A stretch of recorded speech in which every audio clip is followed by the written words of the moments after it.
Alors, bonjour à tous et à toutes. Je suis contente d'être avec vous aujourd'hui pour faire cette vidéo, mais on va garder les bonnes habitudes et on va commencer par la prière. Notre Père qui es aux cieux, que ton nom soit loué, Père éternel. On se présente devant toi avec le sang de Jésus, le pardon de nos fautes, et on te demande d'être avec nous pendant ce moment d'étude. Agis sur nos cœurs à chacun, au nom de Jésus. Amen.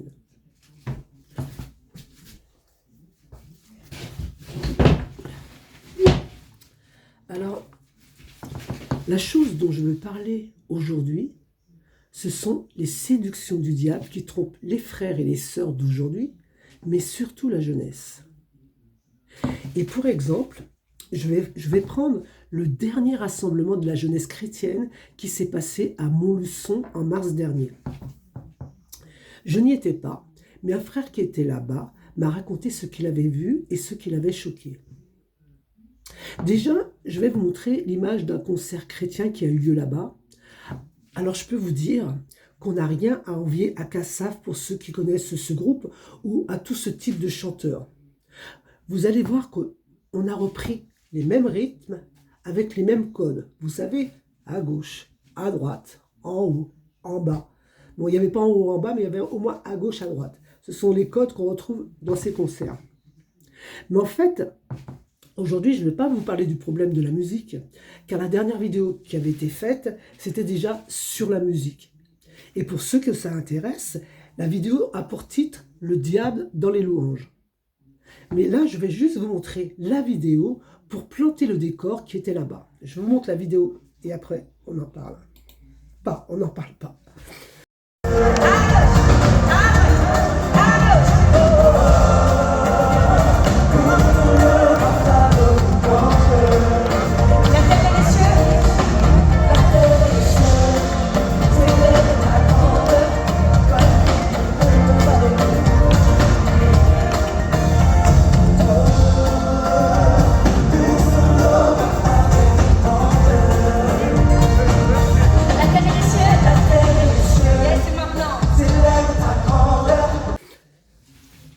Donc voilà, sans commentaire. Hein. Comme je l'ai dit, pour ceux que ça intéresse, la vidéo s'appelle « Le diable dans nos louanges ». Vous pouvez y aller, on ne va pas parler de ça aujourd'hui. Maintenant, on va parler de ce qui s'est passé là-bas et comment le diable séduit le peuple avec l'aide de certains dirigeants. On commence. Alors, comme je l'ai dit, il y a eu à Montluçon un rassemblement de jeunes chrétiens où je n'étais pas. Mais une personne qui était là-bas a filmé des choses qui l'ont choqué. Des choses qui rentrent dans l'église de façon pernicieuse, comme le dit Paul. Alors il m'a expliqué que dans ce rassemblement, il y avait différents ateliers où chacun pouvait aller. Et lui et son ami ont choisi d'aller dans un atelier où on leur parlerait de la langue des signes pour les sourds et les malentendants. Jusqu'ici, rien d'inquiétant. Mais quand on leur a montré le nouveau badge qu'ils avaient choisi pour la jeunesse, ils ont été horrifiés du symbole qui avait été retenu. C'était un symbole de l'alphabet utilisé par les sourds et les malentendants. Alors ce symbole veut dire amour dans la langue des signes. Mais ce signe que je vous montre maintenant représente dans le monde entier les cornes du diable. Et comme on dit ces deux personnes qui étaient là, pourquoi choisir ce signe pour représenter de jeunes chrétiens? Et ils ont raison, à la limite, il aurait mieux fallu écrire juste amour sur le badge et basta, c'était bon. Plutôt que d'utiliser un symbole qui est reconnu dans le monde entier comme les cornes du diable. Alors on leur a fait comprendre qu'ils voyaient le mal partout. Mais ils ont raison, car le mal est partout. Et comme on le dit, le diable se cache dans les détails. Mais ça n'est pas fini. On ne fait que commencer dans les choses pernicieuses dont parle Paul. Car quand ils sont sortis de cet atelier, ils sont allés dans un autre atelier. Il m'a dit que c'était un atelier un peu bizarre, qui était accompagné d'audio avec un son un peu hypnotique et relaxant.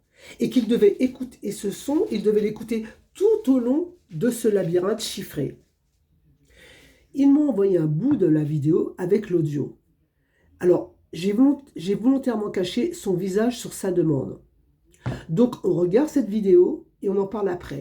Elle est un petit peu sombre parce que ça se passe dans la pénombre, c'est juste des bougies qui éclairent. Mais regardons la vidéo. Tu es en route pour un voyage vers la lumière de Dieu. Un voyage vers le centre du labyrinthe, puis hors du labyrinthe. Un voyage pour recevoir et pour donner. Avance attentivement. Tout au long de ce voyage, réfléchis à ce que tu vois, ce que tu entends, ce qui te vient à l'esprit. Attends-toi à rencontrer le merveilleux, le fantastique. Quelle chose blessante t'a-t-on fait? Si tu devais écrire un mot ou dessiner un symbole pour décrire ces blessures, quel genre de mot ou de symbole utiliserais-tu? Écris et dessine. Quelle chose blessante as-tu dit? Quelle chose blessante as-tu faite? Si tu devais écrire ou symboliser cela, que ferais-tu? Écris et dessine. En face de toi, il y a une carte. Au centre, une boussole. L'aiguille de la boussole indique le nord. Sur la carte, il y a également des petits aimants, des faux nord. Essaye de bouger les aimants autour de la boussole. Regarde ce qui se passe.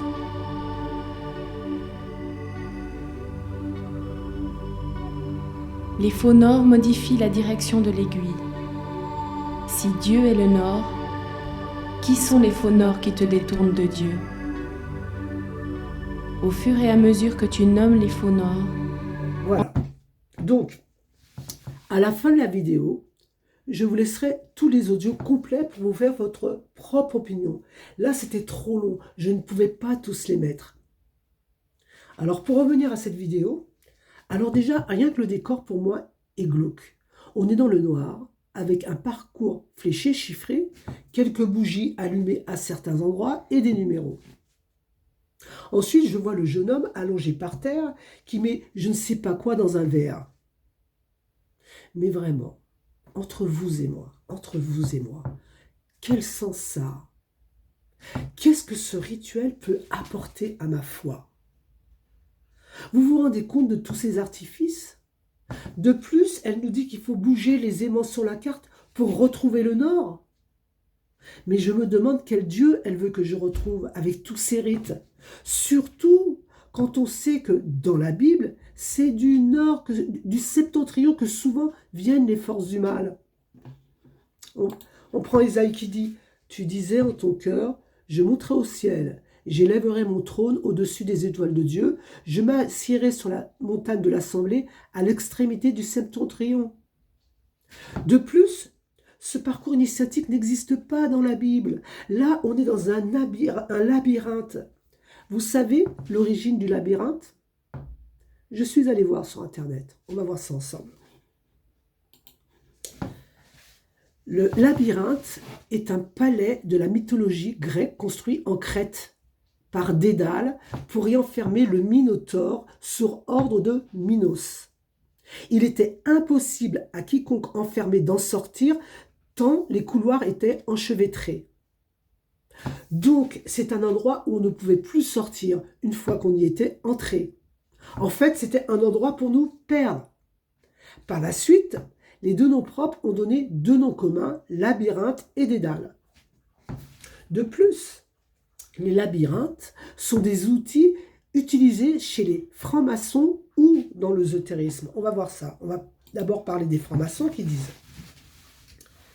tradition ésotérique qui dit le franc-maçonnerie est dépositaire et responsable d'un symbolisme qui fait sa profondeur. Mais une juste compréhension de ces symboles est la condition pour que ses membres les plus éclairés puissent en appréhender la lumière initiatique. L'auteur a choisi d'aborder ce symbolisme à travers l'image du labyrinthe, chiffré de 1 à 9, qui renvoie au monde en 9 de la tradition chinoise. Le labyrinthe est l'image d'une recherche. L'être de conscience recherche son centre et le centre du monde. Ça, c'est une définition pour les maçonniques, maintenant on va voir les satanistes. Alors dans la symbolique sataniste, le labyrinthe peut être interprété de plusieurs façons, souvent lié à des thèmes de quête, d'initiation et de recherche de soi. Bien que le labyrinthe ne soit pas spécifiquement ou universellement lié au satanisme, certains groupes et courants ésotériques qui s'inspirent de symboles occultes et spirituels y trouvent des significations en accord avec leur vision du monde. Voilà, tout ça sort de ces milieux et voilà ce qu'on nous ramène dans nos églises. Alors, bien sûr, il y aura toujours certaines personnes qui vont vous dire que non, ça représente le chemin de la vie, avec ses embûches à surmonter pour arriver à la lumière. Mais moi, le seul chemin que je connaisse pour arriver à la lumière du monde se trouve dans Luc que nous allons lire. Luc 14,6 nous dit, Jésus lui dit, « Je suis le chemin, la vérité et la vie, et nul ne vient au Père que par moi. » Toutes ces choses pernicieuses rentrent petit à petit dans nos églises, les labyrinthes, les rythmes du monde, plus d'autres choses que je vais aborder tout à l'heure. Et que sais-je encore?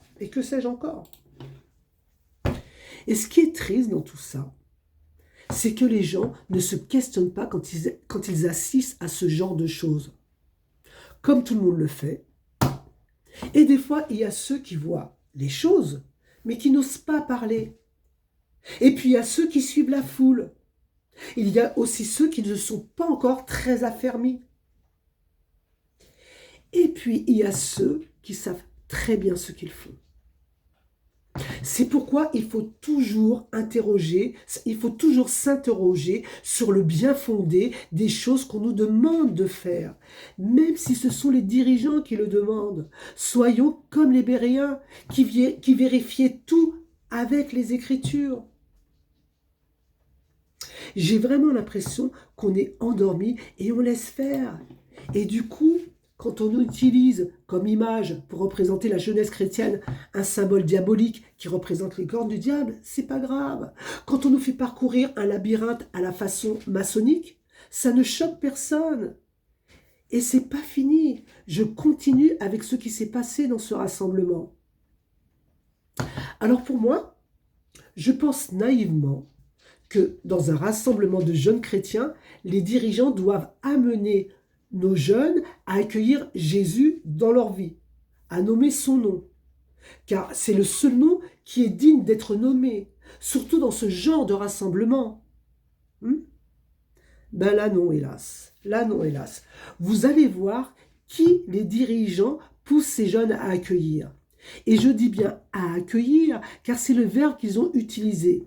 Et ils rajoutent qu'ils ont gardé le meilleur pour la fin. Mais le meilleur pour la fin, ce n'est pas Jésus. Regardons la vidéo. On en parle après, on regarde, d'accord?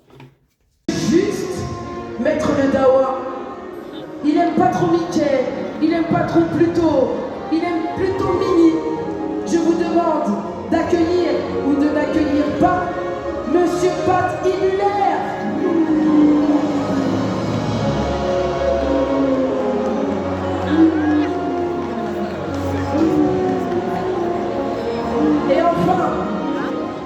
Et enfin, on va switcher. Et enfin, le meilleur pour la fin. C'est un militaire. Une militaire. C'est une personne crochue. C'est une personne pas gentille. Elle n'est pas lieutenant. Elle n'est pas sergent. Elle est capitaine. Mes amis, voici le capitaine Crochet. Vous avez vu? On se demande ce que ça vient faire là. On se demande ce que ça vient faire dans un rassemblement chrétien. Patibulaire, Capitaine Crochet et tous les autres. Mais on est où là? On est où? Le diable prépare son terrain dans les églises et dans le monde. Il a mis de la confusion partout. On ne distingue plus le sacré et le profane, que ce soit dans nos chants ou dans nos pratiques. Les figurines de Walt Disney étaient acclamées par ces jeunes, poussées par les organisateurs. Et c'est grave, surtout quand on sait que 19, c'est parti d'une branche de la franc-maçonnerie. On aurait dû influencer le monde, mais c'est plutôt le monde qui nous influence. Il gagne du terrain partout, lui ne dort pas.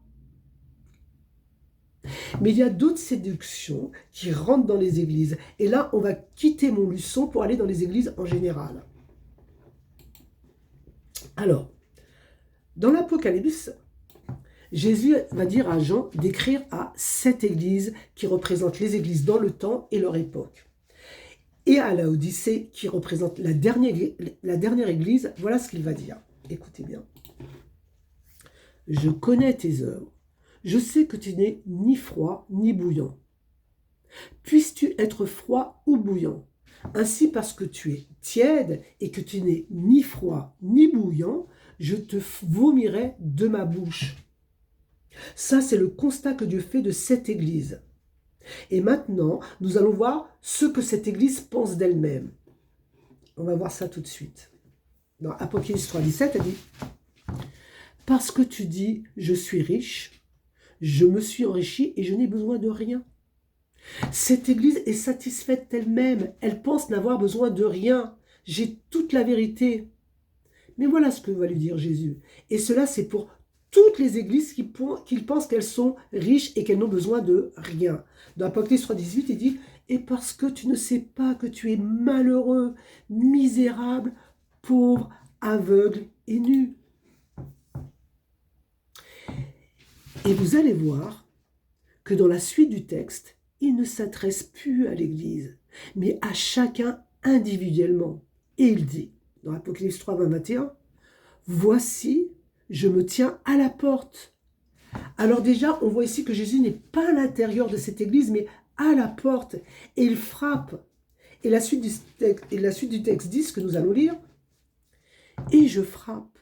Si quelqu'un entend ma voix et ouvre la porte, j'entrerai où? Dans l'église? Non, j'entrerai chez lui. » Le texte dit chez lui, pas dans l'église, mais chez lui. Je souperai avec lui et lui avec moi.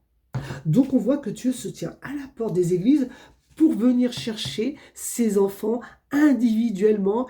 Et il continue en disant, « Celui qui vaincra, je le ferai asseoir avec moi sur mon trône, comme moi j'ai vaincu et je me suis assis avec mon Père sur son trône. » Vous savez, hein, moi je pense que Dieu n'est pas venu appeler une église en particulier, mais des individus qui le recherchent d'un cœur sincère et qui formeront son peuple, de toute langue, de toute tribu et de toute nation. Prenons Apocalypse 7,9 qui dit « Après cela, je regardais, et voici, il y avait une grande foule que personne ne pouvait compter, de toute nation, de toute tribu, de tout peuple et de toute langue. Ils se tenaient devant le trône et devant l'agneau, revêtus de robes blanches et des palmes dans leurs mains.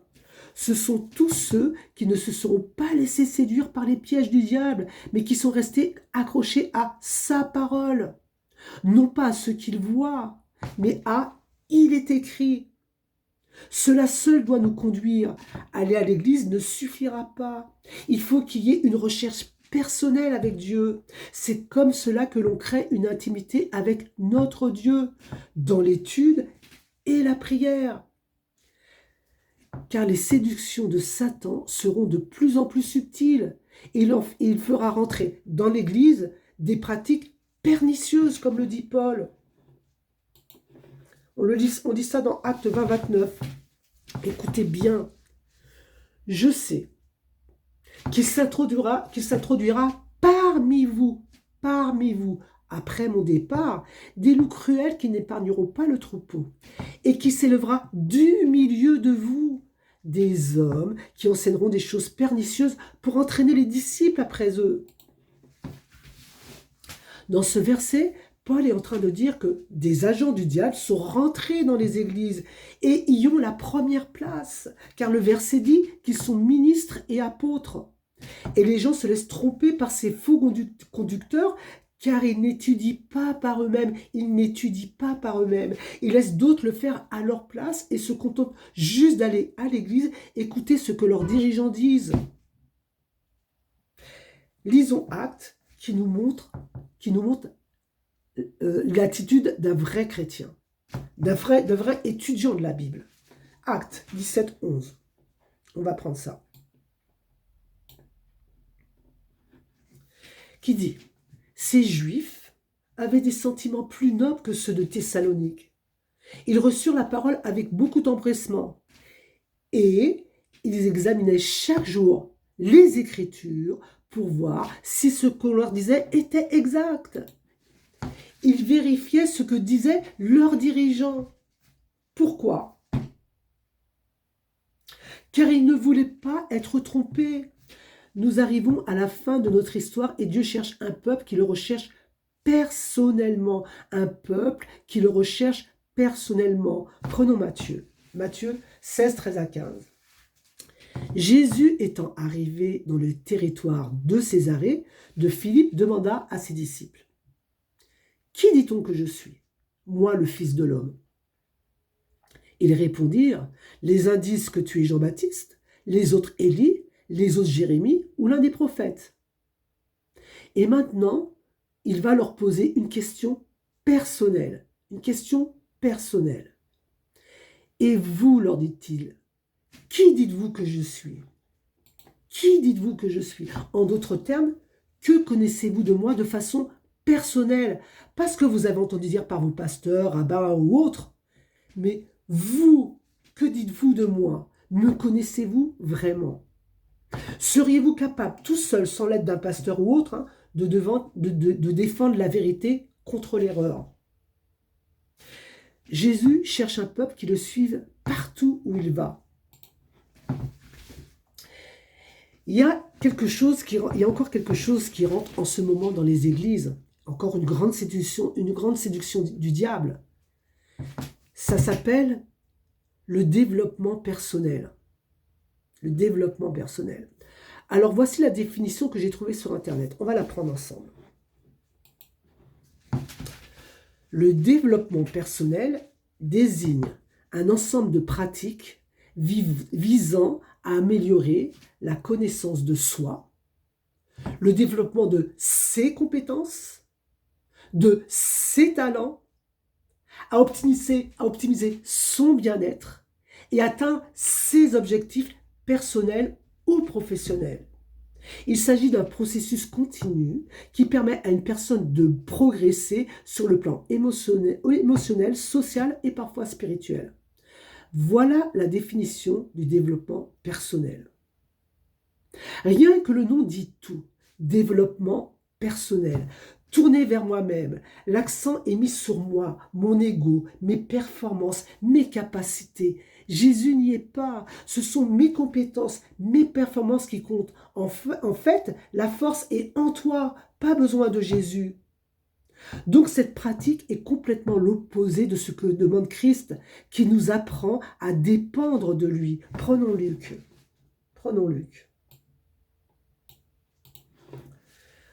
Jean 15, verset 5. « Je suis le cep, vous êtes le sarment.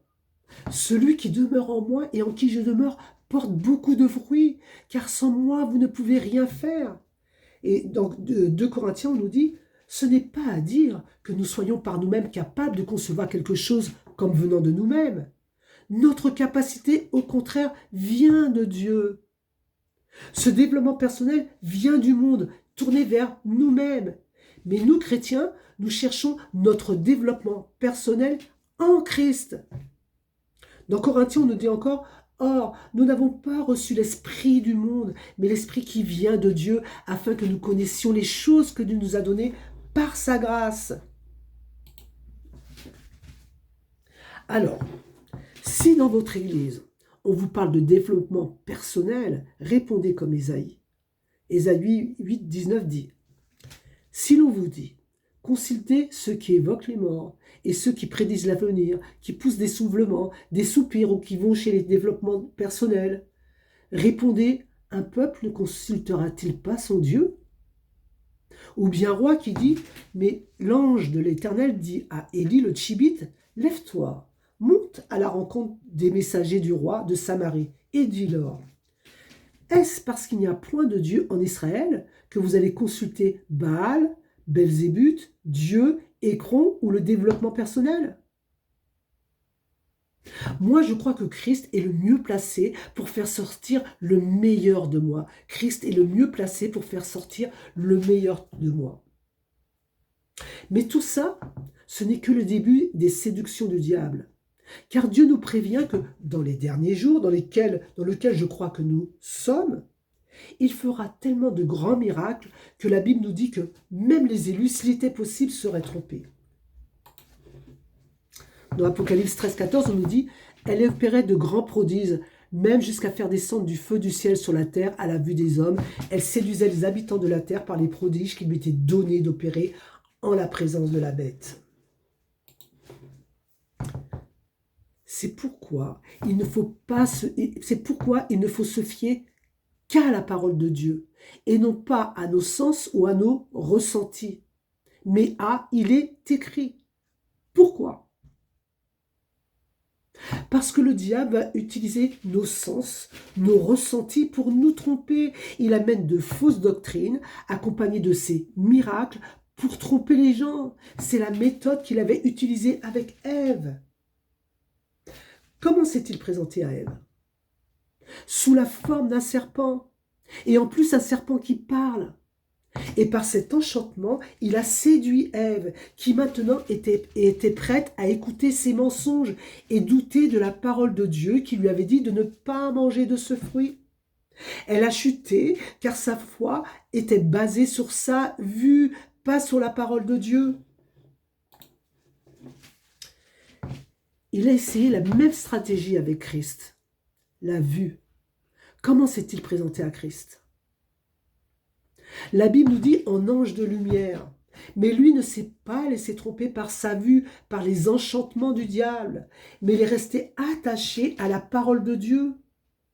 L'enchantement n'a pas pris le dessus sur la parole.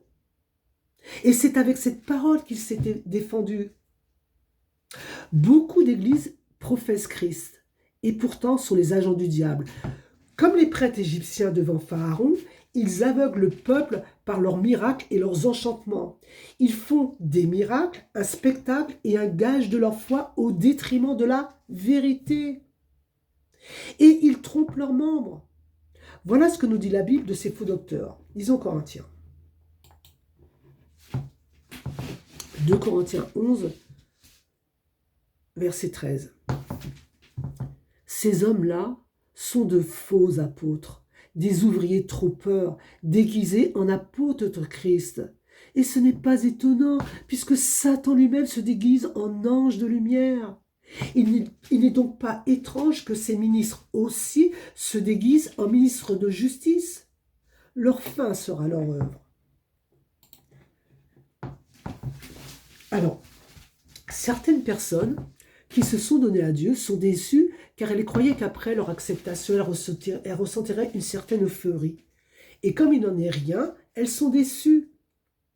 Mais la foi n'est pas un sentiment ni un ressenti, mais un fait.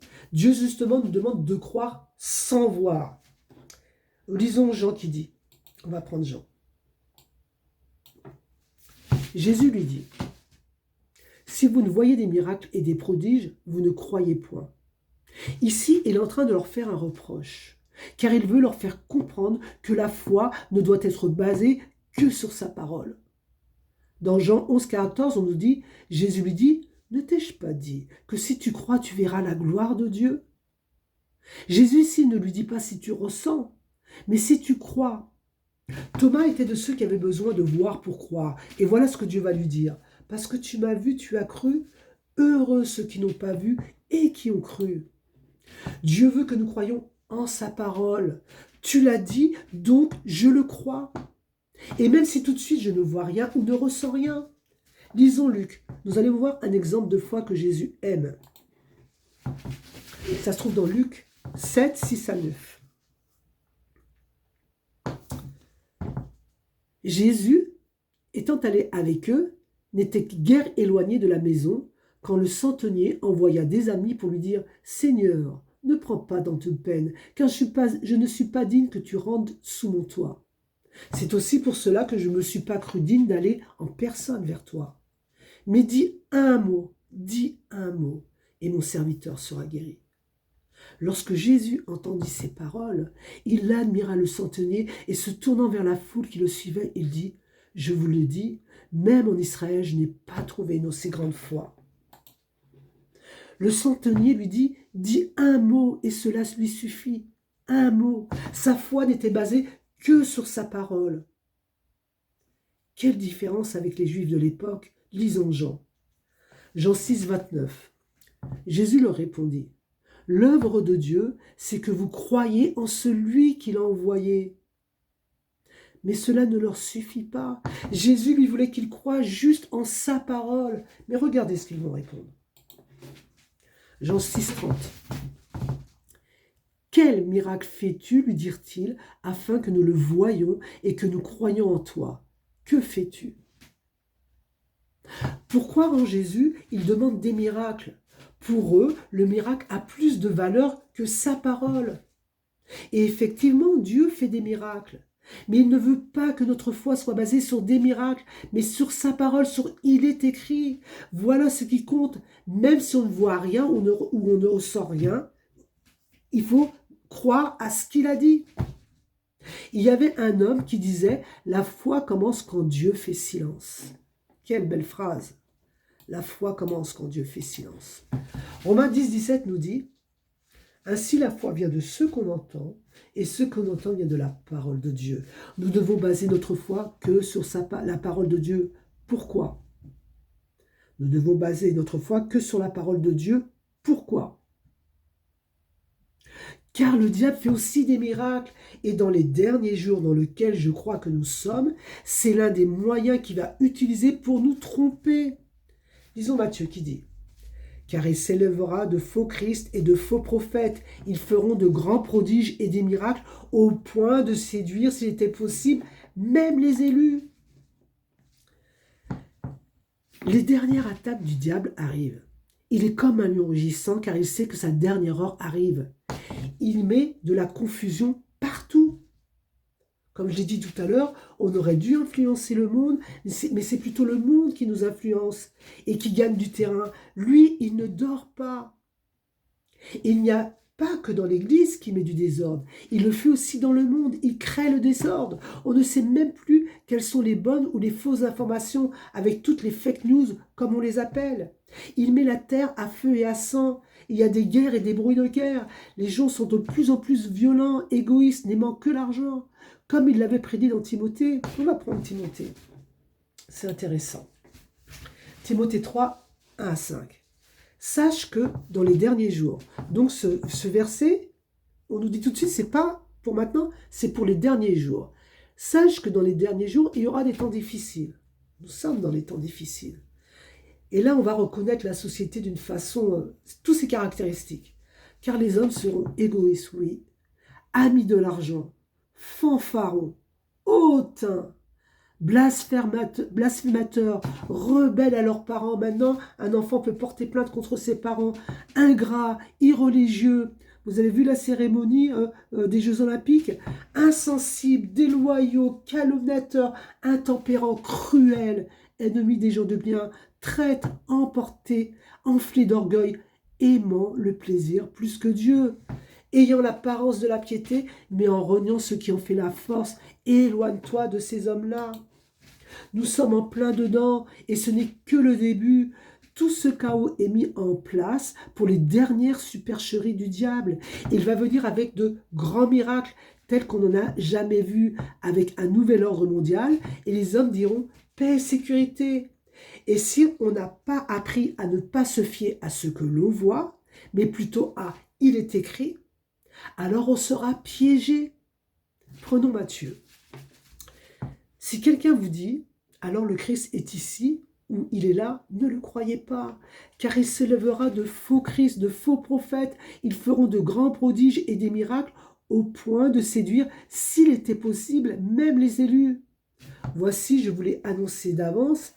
Si donc on vous dit, voici, il est dans le désert, n'y allez pas. Voici, il est dans les chambres, ne le croyez pas.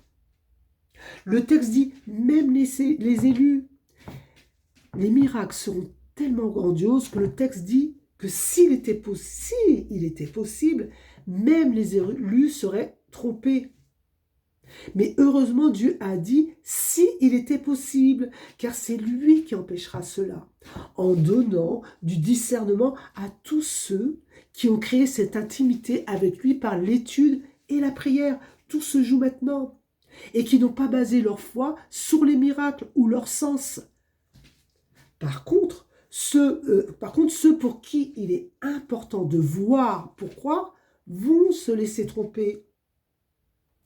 Les sentiments, les ressentis, nos sens ne doivent pas être les conducteurs de notre foi, car nos sens peuvent nous tromper. Notre vision ne doit pas guider notre foi, mais plutôt il est écrit. Et je le répète, c'est il est écrit, car le diable vient comme un lion rugissant, il veut emmener le plus de monde possible avec lui. Moi, j'ai choisi mon camp, et il ne m'emmènera pas avec lui. Si vous ne créez pas une intimité personnelle avec Dieu à cause des choses futiles de ce monde qui vous retiennent encore, vous serez perdus. Et quand vous verrez le ciel s'ouvrir et que vous comprendrez que vous ne faites pas partie des élus, ces mêmes choses qui vous paraissaient si importantes deviendront dérisoires à vos yeux, mais ça sera trop tard. Maintenant, c'est le moment du choix. Je pense que les choses vont aller très vite. Il est temps de monter dans le train. Ne restez pas sur le quai à regarder le train partir sans vous. Et je souhaite qu'aucun de vous qui regardez cette vidéo n'ait à entendre cette phrase de Jésus qui se trouve dans Luc. Luc 13, 27 dit « Et il répondra, je vous le dis, je ne sais pas d'où vous êtes. Retirez-vous de moi, vous tous ouvriers d'iniquité. » C'est là qu'il y aura des pleurs et des grincements de dents quand vous verrez Abraham, Isaac et Jacob et tous les prophètes dans le royaume de Dieu et que vous serez jetés dehors. Demandons à Dieu du discernement pour ne pas tomber dans les tromperies du diable. Ne suivons pas la majorité, car large est le chemin qui mène à la perdition. Interrogeons toujours nos pratiques pour voir si elles sont en accord avec la parole de Dieu. Voilà ce que je voulais partager avec vous. Et comme il est écrit dans Hébreux qui dit « Aujourd'hui, si vous entendez sa voix, n'endurcissez pas vos cœurs, mais au contraire, mettez des choses en place dans votre vie pour donner du temps à Dieu, pour créer une intimité avec Jésus qui nous veut près de lui. Il nous veut près de lui. Il est encore temps, que Dieu nous bénisse tous, que Dieu nous donne du discernement. Et je vous remercie de m'avoir écouté et je vous dis à la prochaine étude. Merci, au revoir.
Tu es en route pour un voyage vers la lumière de Dieu. Un voyage vers le centre du labyrinthe, puis hors du labyrinthe. Un voyage pour recevoir et pour donner. Avance attentivement. Tout au long de ce voyage, réfléchis à ce que tu vois, ce que tu entends, ce qui te vient à l'esprit. Attends-toi à rencontrer le merveilleux, le fantastique.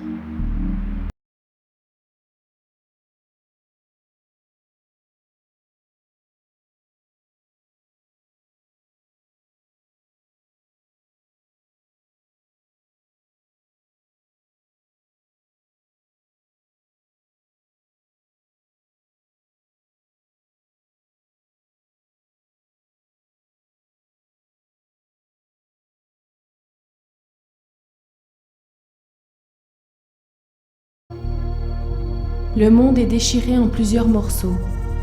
Nos relations avec les autres, avec Dieu, avec la planète et avec nous-mêmes.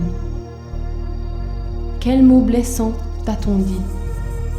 Quelles choses blessantes t'a-t-on fait? Si tu devais écrire un mot ou dessiner un symbole pour décrire ces blessures, quel genre de mots ou de symboles utiliserais-tu?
Essaye de bouger les aimants autour de la boussole.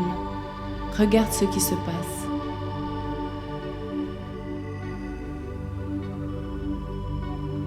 Les faux nord modifient la direction de l'aiguille. Si Dieu est le nord, qui sont les faux nord qui te détournent de Dieu? Au fur et à mesure que tu nommes les faux nord, enlève les aimants de la carte. Focalise-toi à nouveau sur le vrai nord. Commence à te focaliser sur Dieu.